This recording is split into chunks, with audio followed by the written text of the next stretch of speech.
Welcome to Day of the Dead. Today is November 2nd. It is literally Day of the Dead. The veil between the worlds is very thin. And I wanted to take this day to both look at death and also to talk about the tarot card death a little bit. So in terms of what the tarot card death means and what it can teach us about death. So we're going to talk about, I just want to ask you some questions and see where you're at or what comes to you, what just comes into your consciousness about death, and see where we are and see where we are with how we feel toward death, I guess in a certain sense. So the whole idea is I put out the storytellers on the altar today because I've been in a little bit of a meditation right now about storytelling. And the idea behind that is, what is the story we want to tell? What is the story we want to tell to the children? What is the story we know inside of ourselves? How are we going to frame it?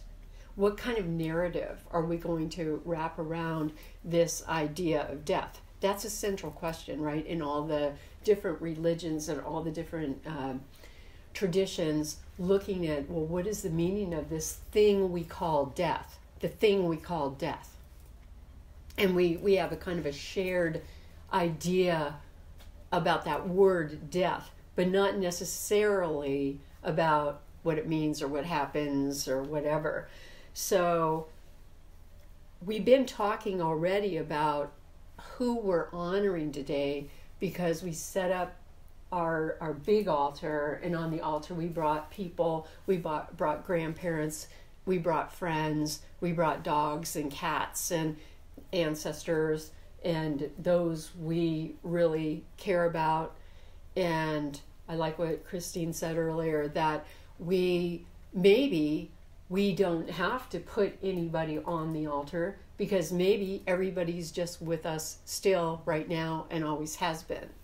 So because the tradition of the altar is to call back someone who has passed, someone we love. That's what that particular altar is about. So I just want to open this by asking you very simply, though it may not be a simple question, may not be a simple answer, but what is your view of death? What do you think death is about? What do you think happens? Anybody. I'll go, since I've been steeped in this for the last month, reading near-death experiences of both Evan Alexander and Anita Morjani, talking about in their near-death experiences going to the other side, and experiencing first this transition, kind of like what you're talking about with the floors. Evan really went into going through the floor of darkness and not knowing where he was, and it being very thick and very heavy, but that there was a presence who came with him and began to show herself more and more clearly as light. And then he moved into another level where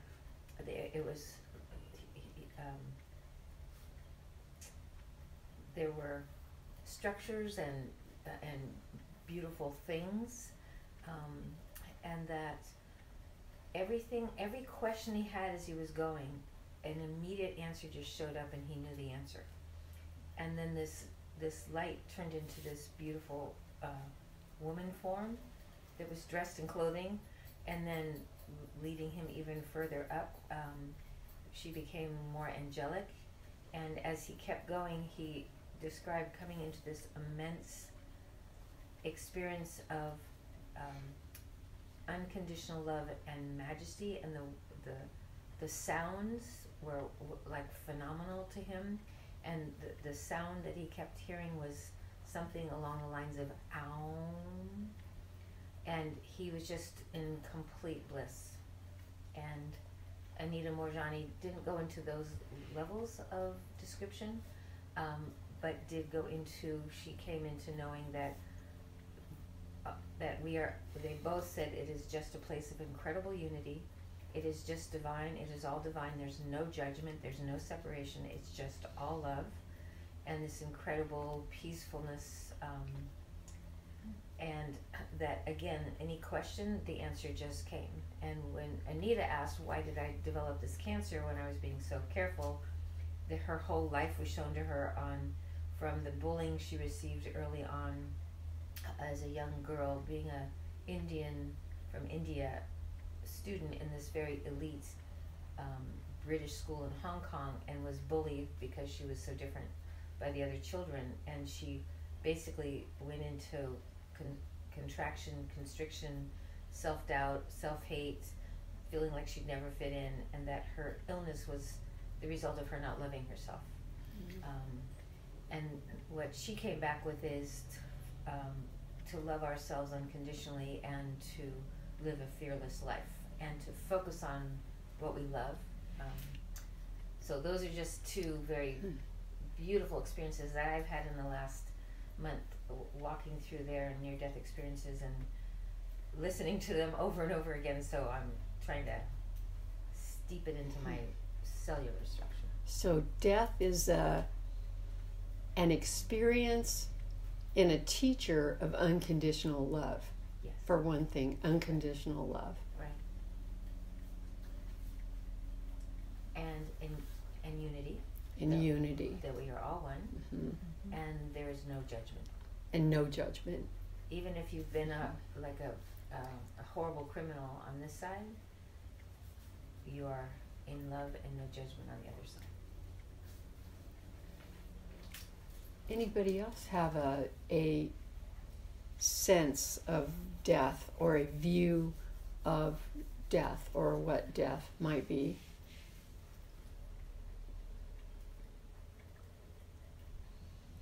I think it's a new beginning. It's not an end. We begin again, something new, and we become more fearless each time we go through the process. A new beginning and becoming more fearless each time we go through the process. Each time we go through the process, it becomes more and more meaningful, and there's more opportunity because we're fearless.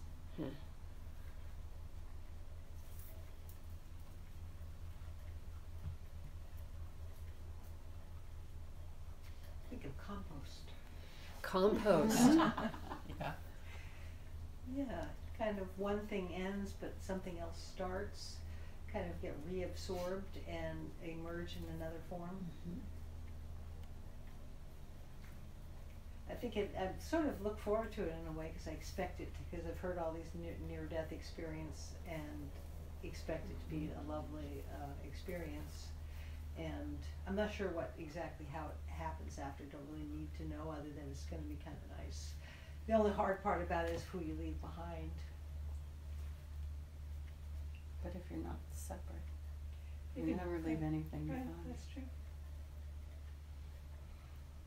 And we could be anywhere after death, so Yeah. we could be with the loved ones. Right. Just that they won't be able to see us or know we're necessarily with them unless we have ways of showing them. Mm-hmm. That's true, and my daughter claims she's met my father, who died when I was 12, and he's come to visit her. Mm-hmm. My 3-year-old granddaughter tells me my mom comes to visit her in her sleep all the time. That's interesting. Okay, so there is that phenomenon of visitations from the departed, so to speak. Anybody else have a different view or another view, or expand on any of the things, just the idea of death? I think we're energy. Our souls are energy, and that doesn't end. That goes on. And yeah, I think we come back to into other forms, but that in between these lives we have some form of existence, some form of energy continues to live on and have experience, even when we're not in a physical incarnation at that point.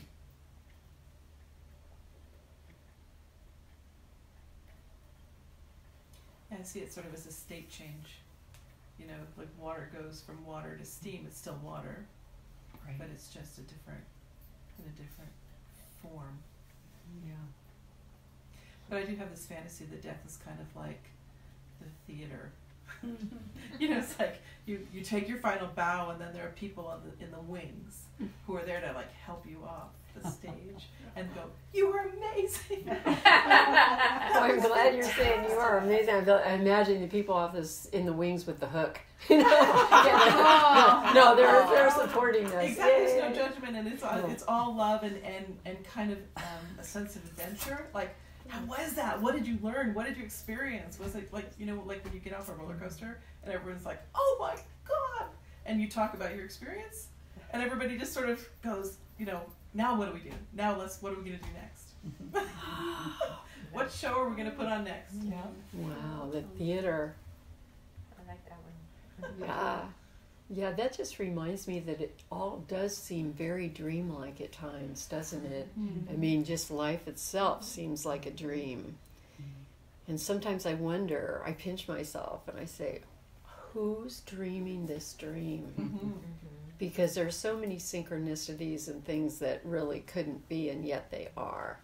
And what we focus on in our lifetimes does seem to perform. Whatever we look at performs, right? Whatever we pay attention to, which now this is getting a little bit away from death, but it's interesting that death and life work so strongly together, so vibrantly together. Has anybody here ever experienced a death?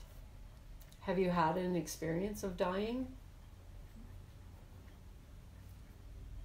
Not that I remember. Other than the seizures, but that wasn't pleasant. But that was like an experience of death, right? Having a seizure? Yeah. But it was being enveloped by darkness. And it was kind of frightening. Did something shift that feeling of that sensation of being enveloped by darkness? Yeah. When I welcomed it instead of fighting it, it stopped happening. The seizures stopped happening altogether when you welcomed it. Okay, that's very interesting too. She said, "Come on, I'll take me." And when I stopped resisting, then it didn't take me anymore.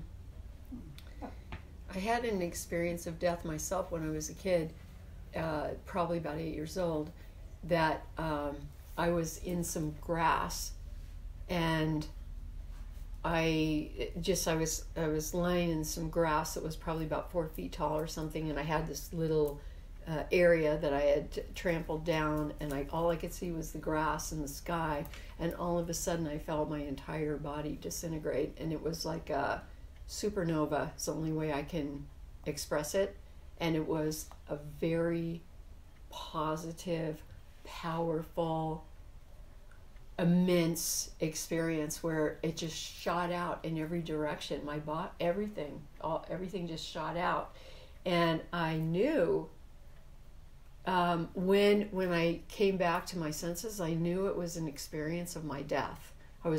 I knew I had experienced death, and I couldn't tell anybody about it because it was antithetical to what I was hearing about death and what people were talking about death, where you go down the tunnel and you meet the angels, or you go to heaven and you play a harp, or whatever the people and the kids in the neighborhood were talking about, because kids do talk about death, right? And I felt mine was like what I would call now a huge dispersal into the field. That's how it felt. And I've never known where to put that, by the way, because I have that experience, but then I have these other experiences of remembering past lives, or communicating with the dead, or believing that there are all these different dimensions. And so sometimes I think, wow, it's what we believe actually happens, because maybe we're dreaming life and we're dreaming death. I don't know. Maybe we're dreaming our death. Maybe we dream into death what happens, because maybe we are truly the universe just creating our own path and imagining it as we go, which I do want to talk about death as the imaginative intelligence in a minute, because it's really fascinating. What do you think the purpose of death is in the universe? Because what we call death is completely built into our universe. There's no question about it. Every single thing that is born dies. Everything. You know, every human, every cat, every dog, every tree, every star. Yeah. What's the purpose of it, do you think? I think it's kind of like what Roberta was saying, that, you know, we're compost. When we die, then that allows for new growth. That's an experience of shedding whatever, like this incarnation, and being able to move from there into new growth, into new situations. So we have a new experience. But it's like when the leaves fall on the ground, they rot and die there, and they provide fertilizer for that next new growth. And I think that's kind of how I think of our lives too. And as you were saying at lunchtime, that and moving up in consciousness, kind of like up to 78 floors. Right. With each rendition. Each life we come back to that experience of death with more knowledge, more learning, more whatever skills we learn. Like we're talking about Carolyn Mason, she calls it Earth School, and we learn grace or humility or resilience or whatever it is that we come. So I think like most of us are probably, in my opinion, would be a few lives along. I don't know how many, I don't know how to gauge that kind of thing, but that we're awake, we're aware of these things. And sometimes you meet people, my first thoughts about these were, I met somebody and they said, that person's really an old soul. And I went, so what's an old soul? And I started thinking that that's somebody that had been through many lives and had these experiences and had this learning. And then you meet some people who seem like very young souls, who aren't very awake yet, or maybe just starting to wake up. And we nurture some of those probably in therapy sometimes, I think. But and I don't say that to be judgmental, but just because I think I'm not like a super old soul either, but I'm not a total baby either, somewhere in that range. Like, okay, I have a few clues, but not all there yet. So here's another question. Are you afraid of death? No. Not anymore. Not anymore. I used to be. I was thinking death is a natural evolution. Yeah.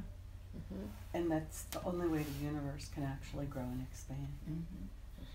That doesn't mean I won't necessarily be gripped by fear in the moment because of the alteration from one state to another. Kind of like when I saw that dog, my first thought was like, oh, and then I was like, oh, it's okay, you're fine, huh?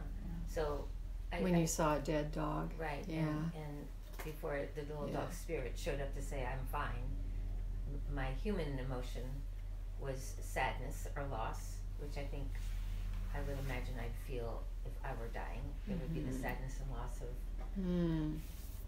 this plane, what I've known, my family, my friends. And then, but if I can remember to breathe and switch my consciousness, or just shift my consciousness into the divine at the other side that I know exists. But I'm expecting all the emotions. Emotion associated with death. Yeah, a lot of emotion probably associated with death. Because we are leaving behind, or if we're on the other side, we're losing love. We're losing love. And that is, we're losing the direct connection with this human spirit, or this...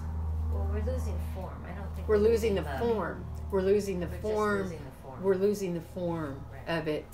The warm body that contains that form, which could be really difficult for us emotionally. Some people say that, and maybe you were alluding to this, Roberta, just now, that once we actually invite death in, surrender to it, I thought was an once we word. surrender to that process, the whole process can shift and feel different. That's one thing. Another Which is aspect, a form of allowing, which is a form of allowing. right. Yeah. Allowing's big. Okay, what happens if we allow that to happen? And another aspect of it is if we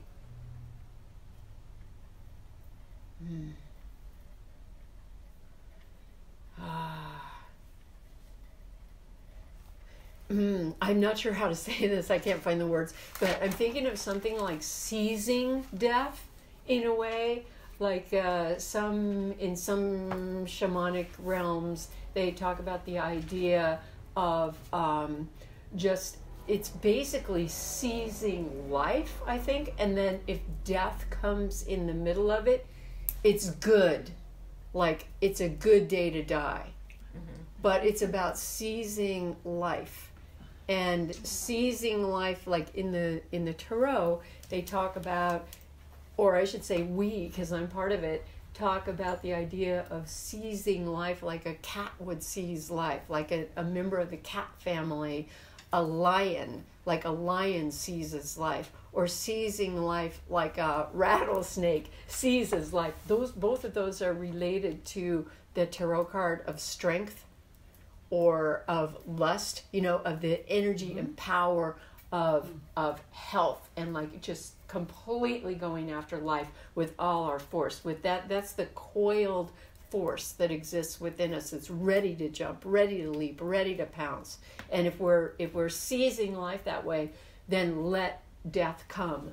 Because for the life that is active in its task, as I wrote in the Tarot of the Spirit, but for the life that is active in its task, death is a servant. But for a life that is inactive in its task, death is the master. And because if we haven't done the thing that we want to do, then there's going to be a lot more fear of death, probably. If we're really seizing life and living it to the fullest, it's like, let her rip. That's just another part of it, another piece of it.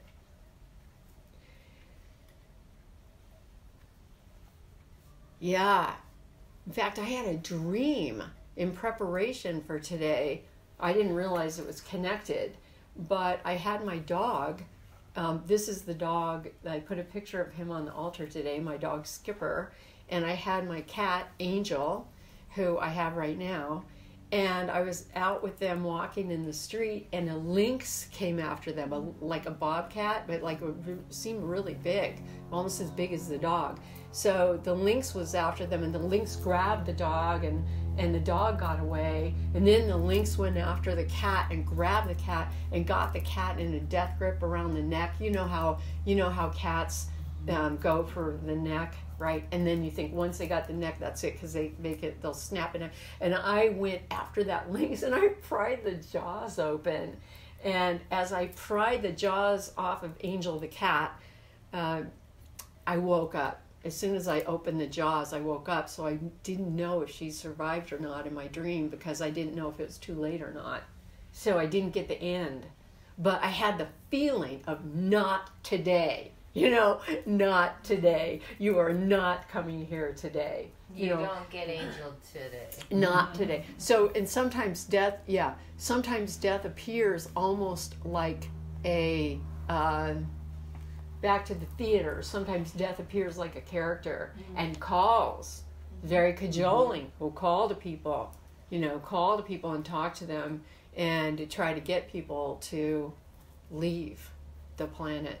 That's another interesting thing, by the way. I'm just going to segue for a second into what about these ones who come through the dimensions and call us, not necessarily death, but for my aunt, let's say, who's 93 and she has dementia, every single day she waits for her father to come and pick her up in his car at a certain time.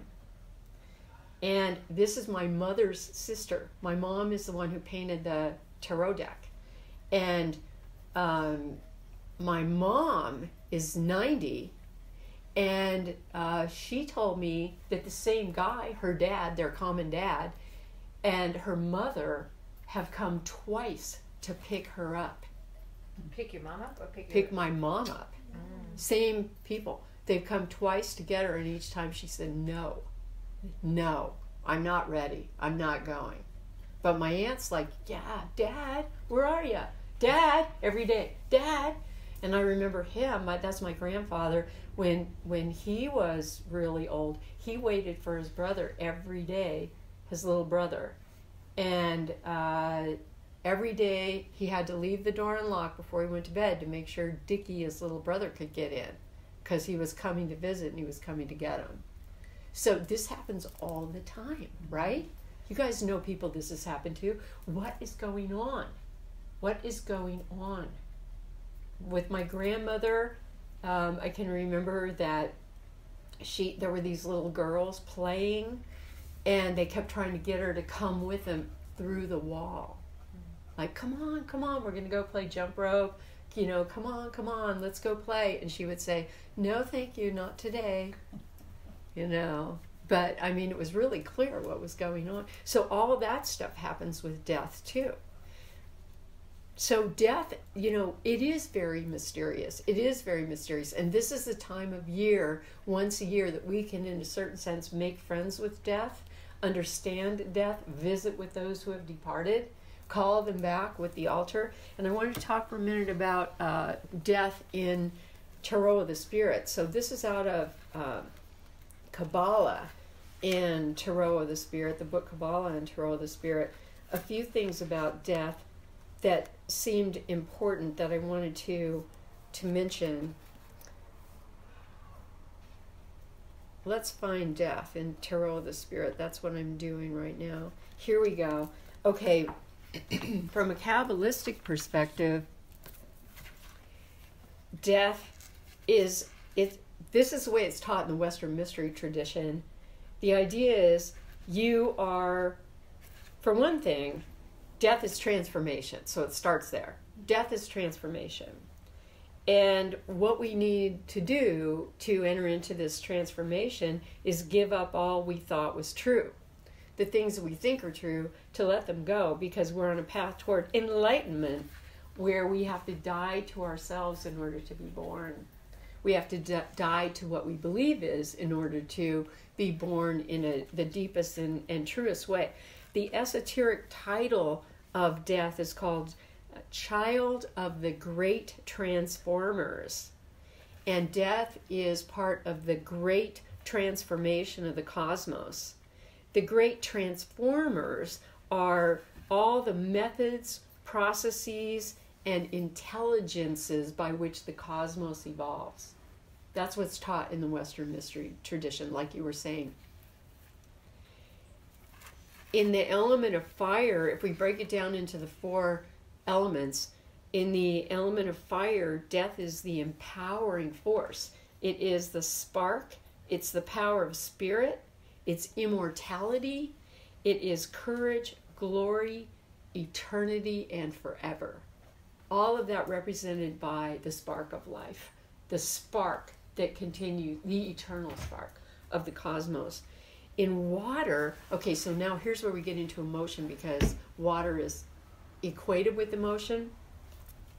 Surrender, release. It's the creative medium.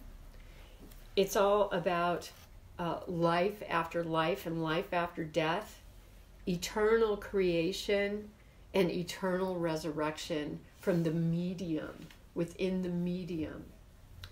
Then in air, in wind, we ask these questions. Who dies? What dies? Because this is about consciousness. Who dies? What dies? And we come to the conclusion that we are in a space where we are developing clarity. We are developing imagination. We are rising into a new vibration through death, a new level of becoming, new becoming. And this is, people are alluding to this with your feelings about death and your death experience. Then in earth, because the earth would be in the manifest realm, in the manifest world, death is all about birth. It's all about consciousness. It's all about new birth, new consciousness. It's all about imagination, expanding cosmos, and the new earth. So it's a continual process. So you're talking about compost and the dissolution in order for something new to arise. So I think of it in some ways as combining and recombining the substances, the form. So we talked about the form and the force, which is the energy of the field in whole new ways. So the universe is on this path of this creative becoming, continual creative becoming. The issue that we have, though, is like the big question that we have within all of this, our central question is, why are we born to die? Because it doesn't make sense to us, especially when we're kids and we're afraid of death. Kids are afraid of death most of the time. Am I going to die? Or my grandchild asked me last week, am I going to have to fight in a war? Which a lot of little boys think about. By the way, my answer was, no, you always have a choice. If you want to, yes. If you don't want to, no. You're always going to have a choice. But it doesn't matter what my answer was. What's more important is what was the question. Am I going to have to fight in a war? Could I die in a war? Because nobody's asking the question, am I going to die when I'm 108? Because it's not that important when you're 108. It's only important, if you're 18 years old and you have to go fight someplace, right? That's different. Okay, so in the mystery tradition, death is a place where our body, quote, crosses a threshold from life into death, and at that moment, the answer, for whatever it's worth, is truth is revealed. Truth. We wind up facing truth.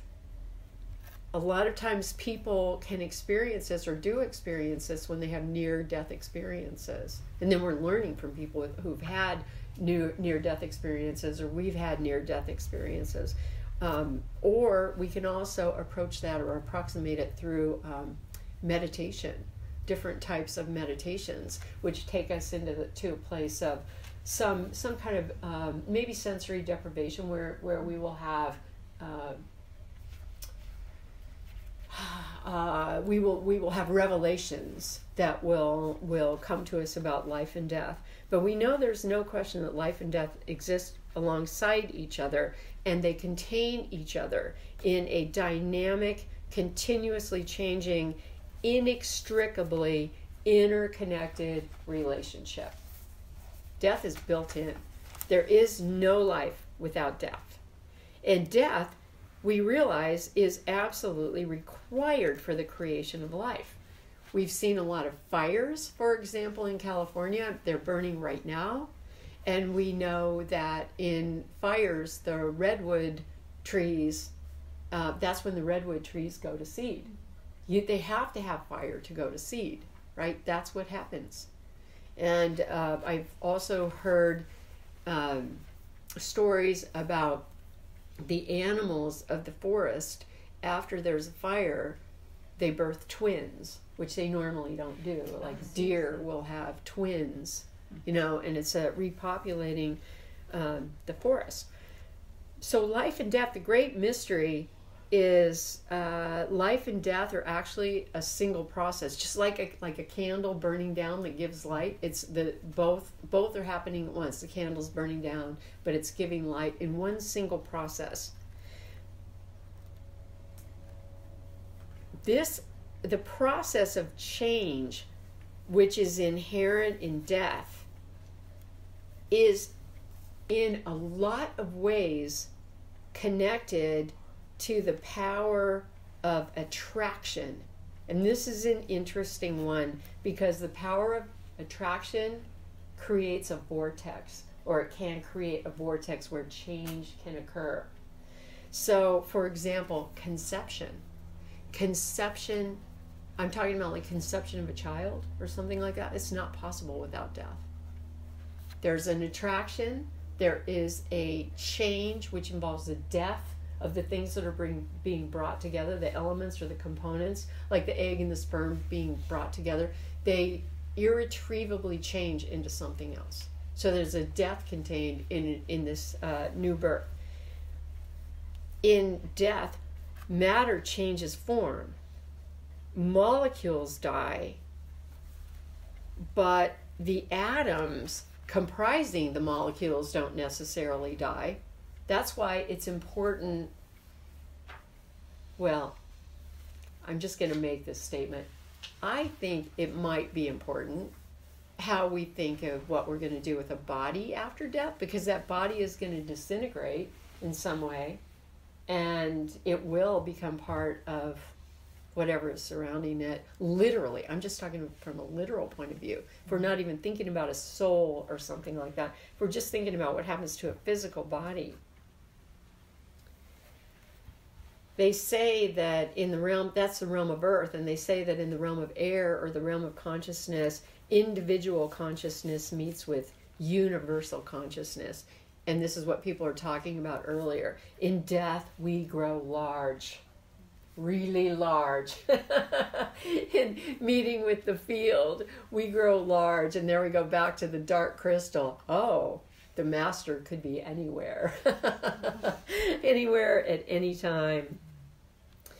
So the big question is that we can't really say necessarily that our self is being reborn, and we also can't say that our self is not being reborn, because what it comes down to really is the question about how we define self. That's what's at the center of death.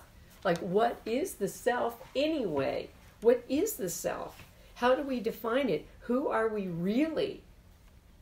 Who we really are. And when we understand ourself for who we really are, however that's going to come to us, we can move into a greater celebration of life. And as we move into a greater celebration of life, we can also move into a greater celebration of death. If we understand ourselves as large enough to encompass the whole of the cycle, and that we're not just part of the cycle. And again, then, when we understand the whole cycle of ourselves, life becomes increasingly meaningful and active in its task when we look at the fullness of the cycle.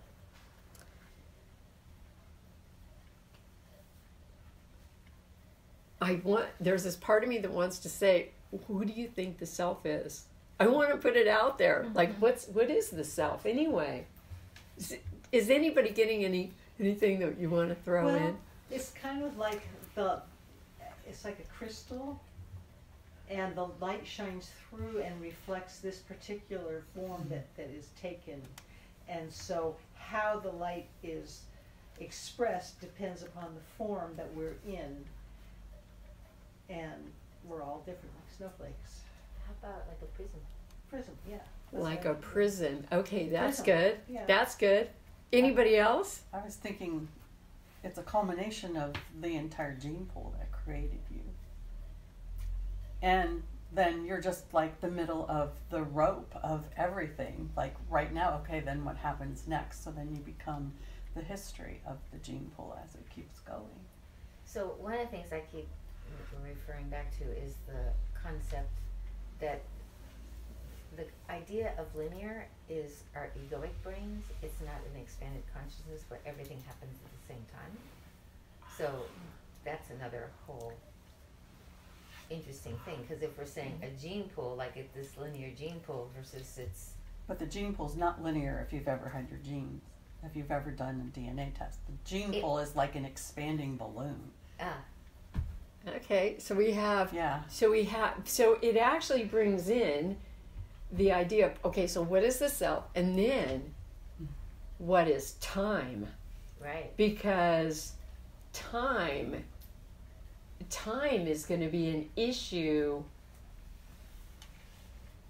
Time is all I can. Okay, we're in a realm here where we really don't, where our language begins to fail us, right? Right. But time is an issue. Is there such a thing as time? What about time and space? So we have death, time, and space. The self, time, and space, all involved with the meaning of death. So ultimately, probably it will be very personal. You know, what that is, what death is, how we're going to experience it, because of the fact that we are, each one of us, like a unique being, right? As we were just hearing, an absolutely unique being. And this is another piece of it that's so interesting, that we are absolutely unique, even though we are part of this whole big movement that is going on, this whole big hollow movement of the universe.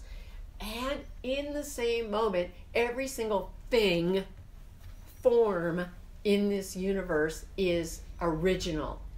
How could that be? And yet it is. I was just having this image of, like, on the other side, just all these molecules, and I know they're not molecules, but just like, okay, let's come together in this form. Let's come, so that it's just like these little, like, conglomerates of, well, all those, let's do this one, let's do this one, let's do this one. Like, all these little combination of molecular structures become a prism to go, let's see what this feels like. Exactly. So look, that is, again, takes us back to the power of attraction. Yes. Okay, and then if we want new creativity, the field would be the divine unity on the other side. The pan-original field as the divine unity on the other side. So then if we want to continue with the adventure, then we need to untangle all of that, or change that whole molecular structure, let's say, Right. that has come together. We need to allow that to disperse so that we can continue to play with the creativity. So it's all about art. Okay, we'll bring in another one. So we have space, time, self, and art. Creativity. You know, all involved with the meaning of death. You know, it's like, well, you don't like that sandcastle? Well, just kick it down and we'll build another one. You know, or something like that. Okay, so now here's a good one. Oh, that's interesting. Now we get into, let's say, suicide. I don't like this sandcastle. I don't want to be here in this form. I want to go through and create something new. I was thinking of it more in like rearranging illness. Molecules. Oh, Rearranging illness, so it's no longer illness anymore. It's health. Wow. So you get cancer, and how can you then impact the cells to cooperate instead of to cooperate in an organized manner that's no longer harmful, destructive for the human form. Well, I just forgot a big thing that just happened last week in my family. My husband's cousin's cousin, who we own the land with, her son shot himself in her presence. Oh dear. Just last week. So suicide, health and illness, and I was actually thinking of suicide earlier, but I didn't want to bring it up when I was mentioning that thing about sometimes it feels like death is calling. Yes. And people get the message, you know, you'd be better off dead than alive, you know, or I don't like the sandcastle. Yeah, I don't like the sandcastle. I'm gonna kick it apart. And we do have a skyrocketing suicide rate. Right. And who knows? Maybe that is part of. Okay, first I want to say, don't do it. Give yourself another chance. Just wait another week. You know, just another day, But you know, because maybe we can rearrange it. Let's start working on, you know, through the power of attraction. Let's see if we can rearrange it so it isn't so devastating.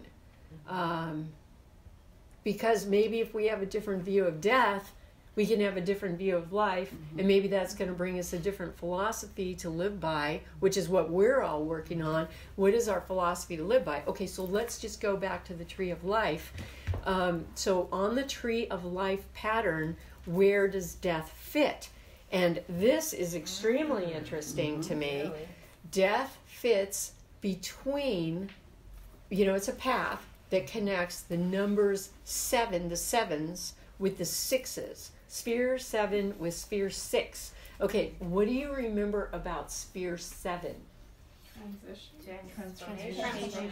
Transmutation, transformation, vision quest. That's the vision quest place. So the 7s are the place where I imagine in the all the 7 tarot cards in the 4 suits. The 7 of fire is the courage actually to go on and to tell your own story. 7 of water is actually the low sphere of depression. where we might be getting the glimmers of insight. That's the 7 of water. And then the 7 of wind, that one, that's called many tongues. But if we can go forward with it, it's about entering a new conversation. The astrology on that card is Mercury in Aquarius. So Mercury is about like communication, and Aquarius is about new thought, new ways of being, new ways of going. So we might be able to use that, the 7 of wind card, to help move us out of a state of depression if we can get into the right conversation, or move us into a new way of understanding healing, how to rearrange things to heal. And then 7 of earth is, that one is the card of imagining a new earth and then stepping into it. It's called the garden, which is about, the garden is the garden of the planet.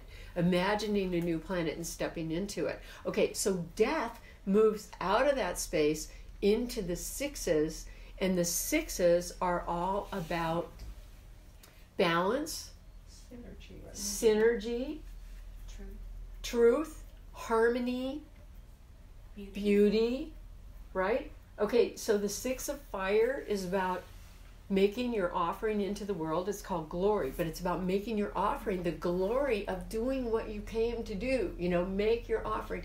The 6 of, I'll go to the 6 of wind first. 6 of wind is about clarity, becoming really clear mentally.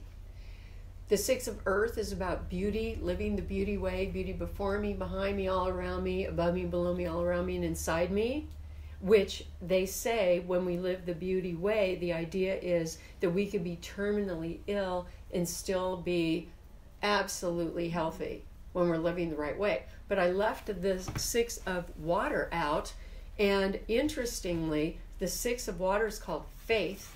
And what's important about that card, the 6 of water, faith, for today, is that is the card on the tarot calendar that is today's card. So it is, so it's November 2nd, and the tarot calendar card takes us into the place of faith. The card's called faith. On this day, which happens to be Day of the Dead. And it's actually the same every year. That every year, November 2nd, is the day of faith on the tarot calendar. Okay, so that strikes me as interesting too. Because what is that, you know, what is the faith? Because the faith is about, when we look at the card, it's about knowing that you are supported, and trusting that you are supported, and trusting that you're going to be buoyed up, held up, no matter what. You have a support system. And it's to live from a space of faith that things will be okay, that things are okay no matter what's happening, rather than from a state of fear. So faith is one form of operationalizing love. Yeah, and it's one way of stepping out of fear. Like, it's going to be okay. What happens if we live in a state of faith rather than a state of fear, no matter how bad things are? And we say to ourselves, it is going to be okay. It is going to be okay. And maybe we get there through like meditation, taking ourselves from a state of fear into a state of love and faith. You know, because fear is the thing that's always blocking us. Meta, like meta meditation, for example, loving kindness meditation. And maybe, okay, now I'm making this up, you guys, maybe if we live in a state of faith, maybe we aren't going to be afraid of death, which would be the ultimate fear. And maybe if we're not afraid of death, then we could have a life that's far more active in its task. Do you see what I mean? If we can overcome our fear of death. Okay, so that's just a little bit about the path of death.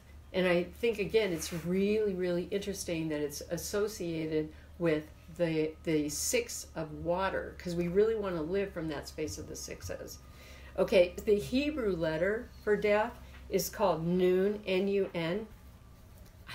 I think that's interesting, the correlation with none there on that. But none meaning zero, but also I think of, you know, the women going around in the habit, with the long black habit, the nun, you know, like the Catholic nun.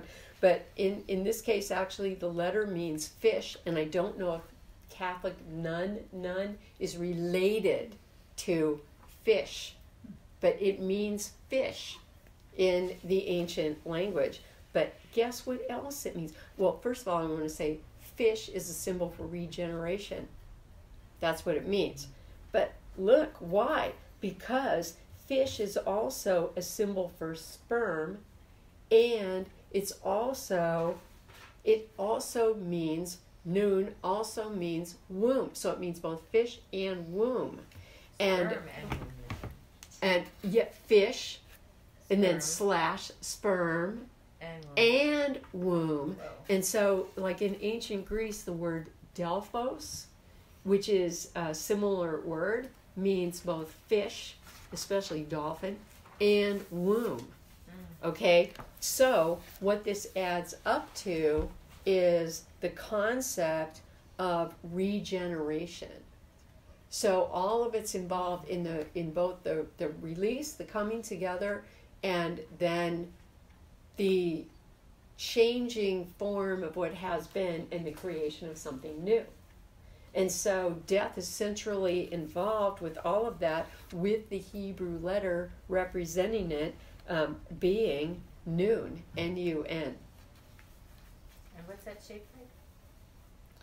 It is shaped like, actually it's really similar to the shape of the letter Kaf, which is like this. So it's kind of like that shape. I'm holding my hand up and I'm making my hand into this kind of form, and that's kind of what it looks like. It's just like a. I'm sorry. To the left and opens like a half square open to Kind the of left. like a half square open to my left. Yeah. Okay, so Paul Case wrote in the Book of Tokens about death. Our question, what is the meaning of generation? What is the meaning of dissolution? And Paul Case wrote, he's a teacher I studied with a lot, Paul Case. For know ye that which men call life and death are as beads of white and black strung upon a thread, and this thread a perpetual change is mine own changeless life, which bindeth together the unending series of little lives and deaths. So it's like all one. It's like one great necklace in a circle, like one great mala of black and white beads that goes forever with little lives and little deaths, going forever and ever and ever, eternally. The mystery of death is that all things are contained in the belly of the fish. And the belly of the fish is like the universe into which we walk. The fish is a sign of secret wisdom. Fish and sea are one. Perpetual change is at the root of all things. The two faces of change are death and birth, tearing down and building up. The secret of immortality, they say, is to understand the nature of continuity. The only thing that continues is the motion which moves all things. The motion, the process, is eternal. I am changeless reality, full with light. Life is born from the waters of death. I am imaginative, cosmological intelligence. I am that I am. Mm-hmm. And death, as I mentioned before, and I'm going to mention it again because I think it is so important, death in the Western mystery tradition is called the imaginative intelligence. It's all about imagination.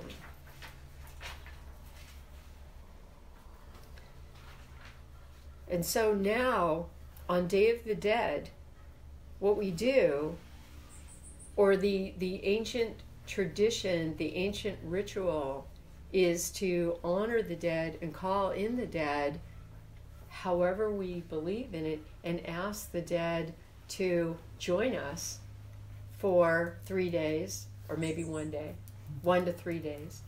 And this is an act of love. It is rooted in love, because we're calling back those we love, or they're demanding to be with us if they're in our thoughts. And as long as we are remembering, they are there, and they may be there whether we remember or not. But it is believed widely in the world that we can call on the ancestors, or we can call on the, and many of us have experienced these visitations, you know, from those who have rent the veil, we'll put it that way, pass through the veil, whatever that means. Here's another thing, another one I want to throw out. And then we'll come to an end, and then we're going to actually do a meditation ritual to call in the dead. I had a really strong experience on my vision quest this year. I was able to go on a vision quest this year. Last month I went on a 3-day vision quest, and I believed that my son was dying when I was on the vision quest, and I was in a sweat for 3 days. It was a 3-day sweat kind of a ceremony, and what I called a council came and talked to me. And so I said, well, what about my son? And I'm going to make a long answer really short. The answer that I got was, your son doesn't belong to you. He never did. He doesn't belong to you, and you don't belong to him. But you are actually one being with him. You are one, and it goes on forever. That was the answer I got. You are actually one being. You don't belong to each other, but you're one. It's continuous. It's a continuum. And the parts of the continuum come and go.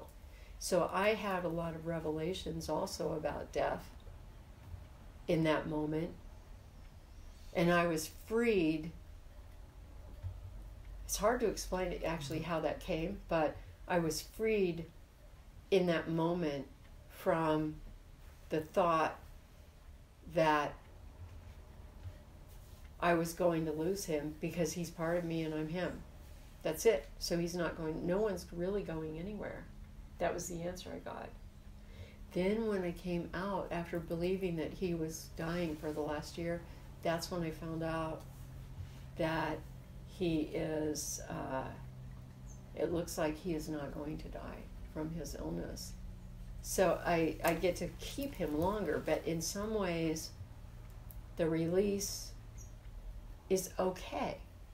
It's like the dead dog that you were talking about. I don't want to compare him to the dead dog, but you didn't know the dead dog, but you saw the dead dog. And then you experience the dead dog coming and speaking to you and saying, it's all right, because now I'm everywhere. The master is everywhere. And we are all one with that which is everywhere. Is there anything anybody else would like to add right now in this moment? It reminds me of what Christine said, that she carries everyone in her heart or inside her. So it's like when we lose someone, we really are one. They're part of us. Mm-hmm. Mm-hmm. When we lose someone, we really are one. And they are part of us. And it's interesting to think that expansively. Right, and that whole notion of it's just again form. The energy's still there. It's just changed in form.